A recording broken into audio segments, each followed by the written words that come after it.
ఇంకో ముఖ్య విషయం కూడా మీడియా ద్వారా ప్రభుత్వాన్ని అడగాలనుకుంటున్నాం. నిజంగానే మాకు అర్థం కాకే చంద్రబాబు గారిని అడుగుతున్నాం. ప్రజల సమస్యలపై పోరాటం చేస్తే ఆంక్షలన్నీ కాంగ్రెస్ పార్టీకి మాత్రమేనా? మేము రాజధాని మీద పోరాటం చేయాలనుకుంటే మమ్మల్ని హౌస్ అరెస్ట్ చేస్తారు. మేము స్టీల్ ఫ్యాక్టరీ మీద పోరాటం చేయాలనుకుంటే మా దీక్షలను భగ్నం చేస్తారు. ఆంక్షలన్నీ ఉట్టి కాంగ్రెస్ పార్టీకేనా? మరోవైపేమో జగన్మోహన్ రెడ్డి గారు పరామర్శల పేరు మీద బల ప్రదర్శన యాత్రలు చేస్తున్నా కూడా ఎటువంటి ఆంక్షలు ఉండవా? కారణం ఏమిటి? జగన్మోహన్ రెడ్డి గారు మోడీ గారి దత్తపుత్రుడు కాబట్టి ఆయనకి ఆంక్షలు ఉండవా? కాంగ్రెస్ పార్టీ ఒక్కటే ఈరోజు బీజేపీకి వ్యతిరేకంగా ధైర్యంగా నిలబడి పోరాటం చేస్తుంది కాబట్టి ఒక కాంగ్రెస్ పార్టీ మీదనే ప్రభుత్వం ఆంక్షలు విధిస్తుందా? చంద్రబాబు గారైనా పోలీస్ డిపార్ట్మెంట్ అయినా సమాధానం చెప్పాలి. ఒక కాంగ్రెస్ పార్టీ మాత్రమే ప్రజల పక్షాన పోరాటాలు చేస్తుంది కాబట్టి ఒక కాంగ్రెస్ పార్టీ మీదనే మీ ఆంక్షలన్నీనా? ఇంకోవైపు జగన్మోహన్ రెడ్డి గారు పరామర్శల పేరు మీద బల ప్రదర్శన యాత్రలు చేస్తున్నా కూడా జగన్మోహన్ రెడ్డి గారి మీద ఏ ఆంక్షలు ఎందుకు లేవు? ఒకవైపు జగన్మోహన్ రెడ్డి గారు అక్రమ పొత్తు పెట్టుకున్నారు బీజేపీతో, మోడీ గారి దత్తపుత్రుడిగా ఉన్నాడు, అందుకు ఆంక్షలు లేవా?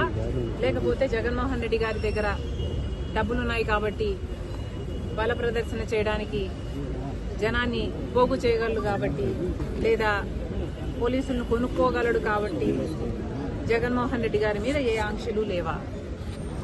ప్రభుత్వం సమాధానం చెప్పాలి. చంద్రబాబు గారు సమాధానం చెప్పాలి. ఈరోజు నిన్న ఇద్దరు చనిపోవడం జరిగింది. మరి దానికి బాధ్యులు ఎవరు? పోలీసులు 100 మందితో జగన్మోహన్ రెడ్డి గారికి అనుమతి ఇస్తే వేలల్లో 1000కి పైగానే జనం వచ్చారు. మరి పోలీస్ డిపార్ట్మెంట్ ఇంటెలిజెన్స్ ద్వారా మీకు తెలియలేదా? జగన్మోహన్ రెడ్డి గారు వచ్చిన తర్వాత ఈ జనం వచ్చారా? జనం అక్కడే ముందు నుంచే ఉంటే పోలీస్ డిపార్ట్మెంట్కు అక్కడే ఉండి అది గమనించుంటే మరి జగన్మోహన్ రెడ్డి గారు అక్కడికి రాకముందే ఎందుకు ఆపలేదు? కాంగ్రెస్ పార్టీకి మాత్రమే హౌస్ అరెస్టులు చేస్తారా? జగన్మోహన్ రెడ్డి గారికి ఏ ఆంక్షలు ఉండవా? బీజేపీ దత్తపుత్రుడు కాబట్టి, మోడీ గారి దత్తపుత్రుడు కాబట్టి, తెర వెనకాల పొత్తు పెట్టుకున్నాడు కాబట్టి, అక్రమ పొత్తు ఉంది కాబట్టి జగన్మోహన్ రెడ్డి గారికి ఏం చేసినా చెల్లుతుందా? ఇద్దరి ప్రాణాలు తీసినా చెల్లుతుందా? ఏం సమాధానం చెప్తారు? జగన్మోహన్ రెడ్డి గారు ఏం సమాధానం చెప్తారు? చంద్రబాబు గారు ఏం సమాధానం చెప్తారు? పోలీస్ డిపార్ట్మెంట్ ఏం సమాధానం చెప్తారు? జగన్మోహన్ రెడ్డి గారిని కూడా కాంగ్రెస్ పార్టీ సూటిగా ప్రశ్నిస్తుంది. బెట్టింగ్లో ఓడిపోయిన వాళ్ళకి విగ్రహాలు కట్టడం ఏమిటి? వాటికి ఒక పార్టీ అధినేతగా జగన్మోహన్ రెడ్డి గారు వెళ్ళటం ఏమిటి? సమాజం ఎటుపోతుంది? ఎటు తీసుకువెళ్తున్నారు? ఒక నాయకుడిగా జగన్మోహన్ రెడ్డి గారు ఏం చేయాలి? ప్రజల సమస్యల మీద పోరాటం చేయాలి.